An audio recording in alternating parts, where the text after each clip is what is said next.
ராமராமா, சனிக்கிழமை 14ஆம் தேதி மார்ச் மாதம் விஸ்வாவசு வருஷம் மாசி மாதம் 30ஆம் தேதி தசமி திதி கார்த்தால 6:56 வரை, பின்பு ஏகாதசி திதி, உத்தராட நட்சத்திரம், யோகா வரியான யோகா பத்ராகரணம். காஞ்சி ஜெகத்குரு ஸ்ரீ ஸ்ரீ சங்கர விஜயேந்திர சரஸ்வதி சுவாமிகள் பாலப்பிரிவா வாளுடைய ஜெயந்தி தினம் இன்னைக்கு 14ஆம் தேதி மார்ச் மாதம்.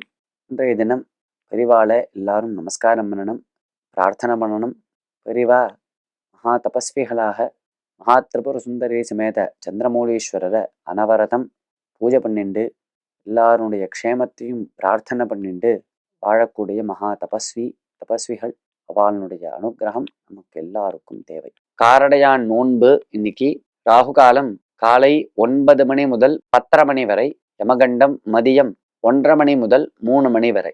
சடசீதி புண்ணிய காலத்தின் சிறப்பு பற்றி கூறவும். அதாவது ஒவ்வொரு மாச பிறப்புக்கும் ஒவ்வொரு புண்ணிய காலம், அதாவது ஒவ்வொரு பெயர் உண்டு அந்தந்த புண்ணிய காலத்துக்கு. மாசப்பிறப்பு அப்படிங்கிறதே சங்கிரமணம்னு பேரு. சங்கிரமணம்ங்கிறது ஒரு பெரிய புண்ணிய காலம். ஒவ்வொரு சங்கிரமணத்துக்கும் ஒவ்வொரு பெயர் உண்டு. அதுல இந்த பங்குனி மாச பிறப்புக்கு ஷடசீதி புண்ணிய காலம் அப்படின்னு பேரு.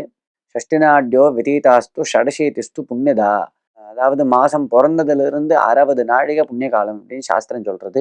மாசமானது 15ஆம் தேதி அர்த்தராத்திரி 12:58 வாக்கிய பஞ்சாங்கப்படியும், திருக்கணிதப்படி 15ஆம் தேதி விடையற் கார்த்தால அல்லது அர்த்தராத்திரி 1 மணி 1 நிமிஷத்துக்கு பிறக்கிறது. அப்ப அதுல இருந்து ஆரம்பிச்சு 60 நாழிகை புண்ணிய காலம்.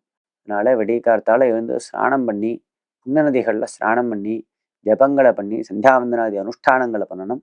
சூரியன் உதிச்ச உடனேயே தர்ப்பணம் பண்ண வேண்டியவர்கள்லாம் இந்த சங்கிரமண புண்ணிய கால தர்ப்பணத்தை பண்ணணும். தானம் பண்ணணும், நிறைய தானம் பண்ணணும். சங்கிரமண புண்ணிய காலத்துல நிறைய அன்னதானங்கள் பண்ணணும், வஸ்திர தானங்கள் பண்ணணும், நீர்மோர் பானகங்கள்லாம் தானம் பண்ணணும். இப்படி தானங்களை பண்ணி பூஜைகளை பண்ணி எல்லாரும் க்ஷேமத்தை அடையணும். ராமராம்.